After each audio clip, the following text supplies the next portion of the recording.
Russia Ukraine பிரச்சனை. Russia ஒரு 1 லட்சம் ராணுவ வீரர்களை ரெடியாக நிப்பாட்டியிருக்காங்கப்பா அப்படின்னு சொல்கிற ஒரு ரிப்போர்ட். உக்ரைனுக்கு ஆதரவாக யூகே, அமெரிக்கா, ஜெர்மனி போன்ற நாடுகள் நாங்கள் எதுக்கும் தயாராக இருக்கோம் அப்படின்னு சொல்கிற வேறொரு ரிப்போர்ட். இந்த 1 லட்சம் ராணுவ வீரர்களை நிப்பாட்டினது பெரிய விஷயம் கிடையாது. ஆனால் புதுசாக மேக்ஸார் போன்ற நிறுவனங்கள் சேட்டலைட் இமேஜை வெளியில் அனுப்பி இவ்வளவு ராணுவ வீரர்கள் இருக்காங்க, இவ்வளவு பீரங்கிகள் இருக்குது அப்படின்னு சொல்கிற ரிப்போர்ட்டை வெளியில் அனுப்பும்போது ஒரு 700 பீரங்கிகளை காணவில்லை, சர்ஃபஸ் டு ஏர் மிசைலை காணலை, பல ஏவுகணைகளை காணவில்லை அப்படின்னு சொல்கிற ரிப்போர்ட்டை வெளியில் அனுப்பி கொஞ்சம் பீதியை கிளப்பியிருக்காங்க. இது என்ன அப்படின்னும், அதே மாதிரி அமெரிக்கா கடைசியாக ஒரு வார்னிங் கொடுத்துருக்கிறதே அது என்ன அப்படிங்கிறதும் இந்த ஒரு பதிவில் பார்த்துடலாம். ஆல்ரெடி ரஷ்யா உக்ரைன் பிரச்சனை ஏன், எதற்காக அப்படிங்கிறத 3 பாகங்கள் பேசியிருக்கோம். பார்க்காத நபர்கள் பார்த்து விடுங்கள். அன்பு தமிழஞ்சங்களுக்கு தமிழ் பொக்கிஷத்தின் வணக்கங்கள்.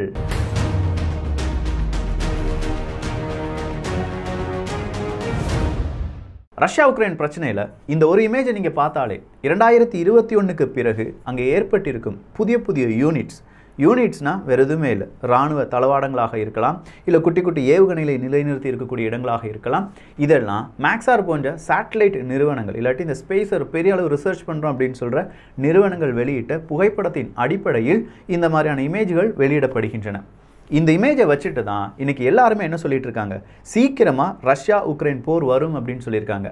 குறிப்பாக 2 மணி நேரத்துக்கு முன்னாடி, இன்றைக்கி கரெக்டாக 13 February நைட் ஒரு 9 மணி இந்த வீடியோ ரெக்கார்ட் ஆகும்போது அதுக்கு 2 மணி நேரத்துக்கு முன்னாடி வர வெள்ளை மாளிகை என்ன ரிப்போர்ட் சொல்லியிருக்காங்கன்னா, இன்னிலேருந்து எப்போ வேண்டும்னாலும் இந்த உக்ரைன் மேலே ரஷ்யா படையெடுக்கும், வேறு வாய்ப்பே இல்லை, நான் அவ்வளோ சேட்டலைட் இமேஜஸில் அவ்வளோ ட்ரூப்ஸை நிப்பாட்டியிருக்காங்க அப்படிங்கிறது தான்.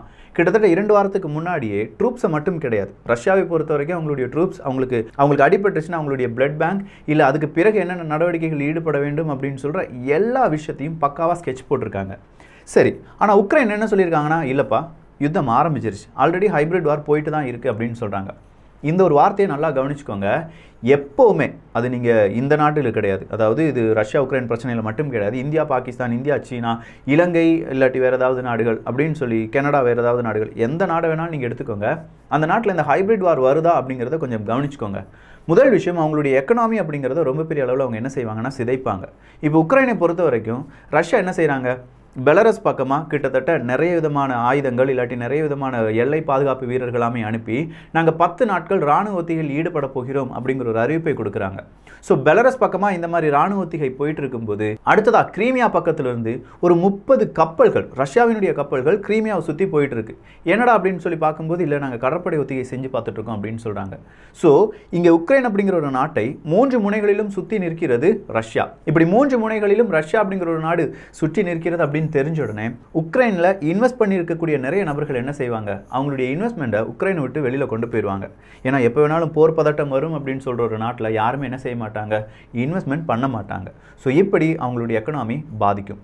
அது மட்டுமா, நான் சொன்னேன் சீக்கிரமாக அவங்க என்ன செய்வாங்க, இந்த மாதிரி கடற்படை ஒத்திகை அப்படிலாம் செஞ்சு பார்க்கும் அப்படின்னு சொல்லுவாங்க. இந்த கடற்படை ஒத்திகை அப்படின்னு சொல்லும்போது உக்ரைனுக்கு வர வேண்டிய கப்பல்கள் கரெக்டாக வராது, ஏன்னா ரஷ்யா அங்கே கடற்படை ஒத்திகை செஞ்சிட்ருக்கு, இப்போதைக்கு அனுப்பாது அப்படின்னு சொல்லிடுவாங்க.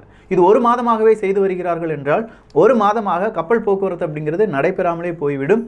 அங்கே என்ன நடக்கும், எக்கனாமி பெரிய அளவில் பாதிப்படையும். அவ்வளோதானா? இல்லை. அடுத்ததாக ஆயிரக்கணக்கான ஃபேக் பாம்ப் த்ரெட்ஸ் அப்படிங்கிறது கொண்டு வந்துட்டாங்க. அதாவது இப்போ உக்ரைனில் ஒரு இடத்துல ஏதாவது ஒரு பேக்கை பார்த்துட்டாங்கன்னா அங்கே வெடிகுண்டு வந்துருச்சு அப்படின்னு சொல்லிட்டு ஒரு பரப்புரை அப்படிங்கிறது செய்யப்படும். இல்லை வேறு ஏதாவது ஒரு ஃபோன் கால் வழியாக இந்த உக்ரைனில் இந்த இடத்துல வெடிகுண்டு வச்சுருவாங்கப்பா அப்படின்னு சொல்கிறது பரப்பப்படும். இப்போது தேவையில்லாத ஒரு பதட்டம் வரும். இந்த பதட்டத்தை அப்படியே நீங்கள் ஜம்மு காஷ்மீர் பக்கம் போங்களேன். ஒரு மாதத்துக்கு முன்னாடி சும்மா சாதாரணமாக ஒரு டீச்சராக இருப்பாங்க, அவங்களுடைய கழுத்தை அறுத்து கொண்டு போட்டுருவாங்க. என்னென்னு கேட்டால் இதே மாதிரி ஒரு பதட்டத்தை ஏற்படுத்த வேண்டும் அப்படிங்கிறது தான். தீவிரவாதிகள் வராங்க, ஜம்மு காஷ்மீருக்குள்ள நுழையிறாங்க அப்படின்னு சொன்னோன்னே ஜம்மு காஷ்மீரில் யாருமே இன்வெஸ்ட்மெண்ட் பண்ண மாட்டாங்க. ஸோ அங்கே வளர்ச்சி, எக்கனாமி எல்லாமே பாதிப்படையும். இதே ஒரு சிச்சுவேஷனில் தான் இப்போ உக்ரைன் அப்படிங்கிற ஒரு நாடும் இருந்து வருகிறது.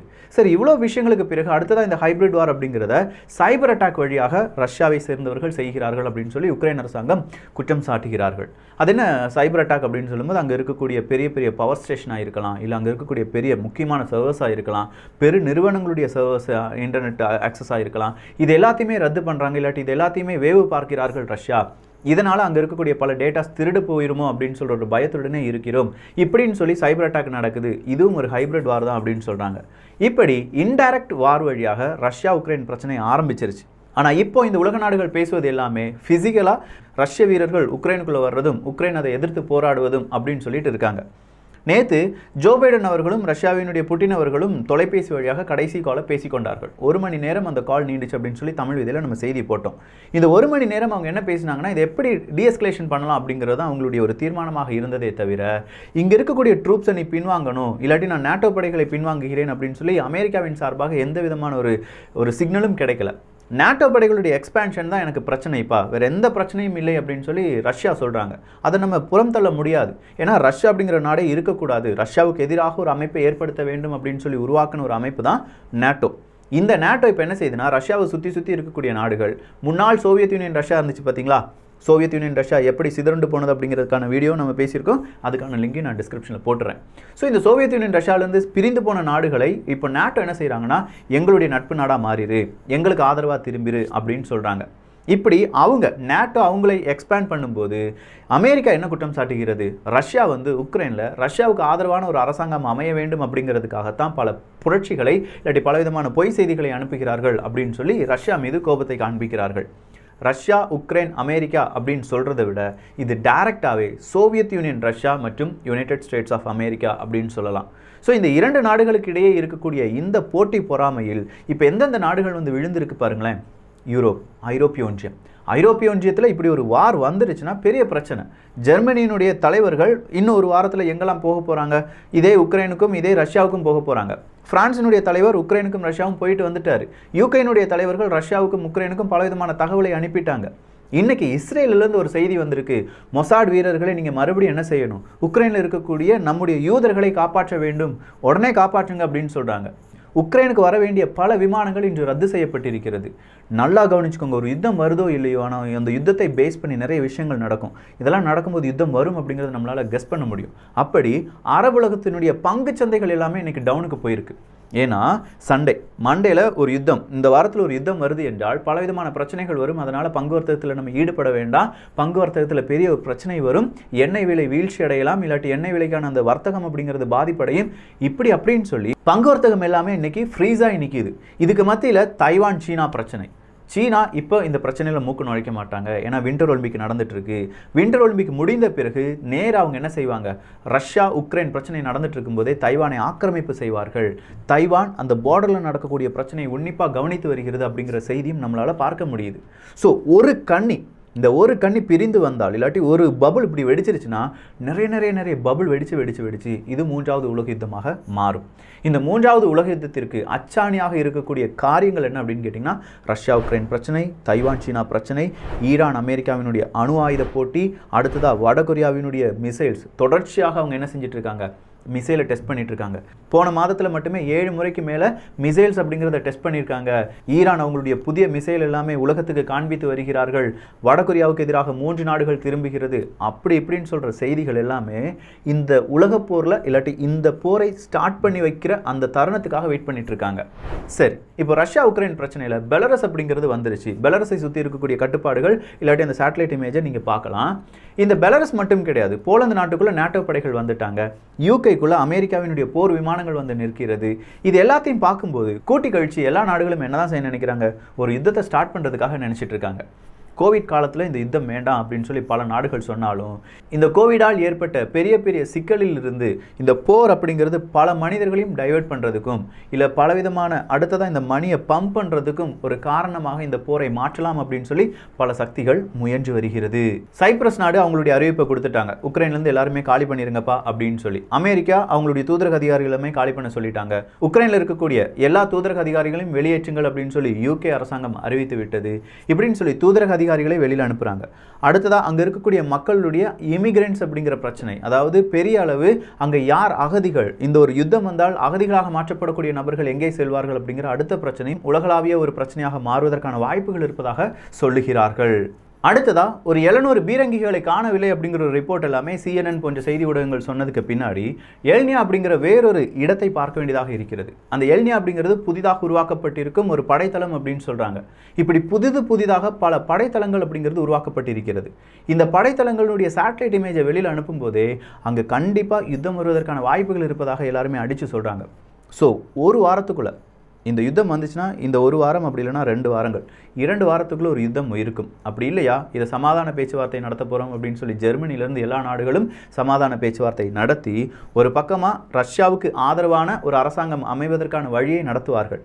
இல்லையா ரஷ்யா என்ன செய்யும்? இல்லைப்பா நான் இப்படித்தான், இது ரொம்ப நாளாக இப்படி இழுத்துக்கிட்டே போயிட்டு இருக்கு. 2014 கிரீமியாவை கூட அவங்க என்ன சண்டைக்கு வரும்போதே உக்ரைன் எங்களுக்கு தான் சொந்தம் அப்படின்னு சொல்லிட்டு பெரிய ஒரு பிரச்சனை எல்லாமே எழுப்பினாங்க. ஸோ இது இன்னும் நீண்டு போகாது, இதை இப்படியே முடித்து விட வேண்டும் அப்படின்னு சொல்லி ரஷ்யா நிற்கிறது. ஏன்னா புட்டின் அவர்களுடைய ஆட்சி காலம், அதற்கு முன்பாகவே சோவியத் யூனியன் ரஷ்யாவை புதிதாக உருவாக்க வேண்டும் அப்படிங்கிற கனவு, இது எல்லாமே ரஷ்யாவுக்கு இருக்கு. அமெரிக்காவை பொறுத்த வரைக்கும் வல்லரசு அப்படிங்கிற பதவி பறிபோகிவிடும் அப்படின்னு சொல்ற ஒரு மிகப்பெரிய ஒரு ஏமாற்றமான ஒரு எதிர்காலமும் இருக்கிறது. ஏன்னா சீனாவும் ரஷ்யா போன்ற நாடுகள் அதற்கு மிகப்பெரிய தலைவலியாக மாறி நிற்கிறார்கள்.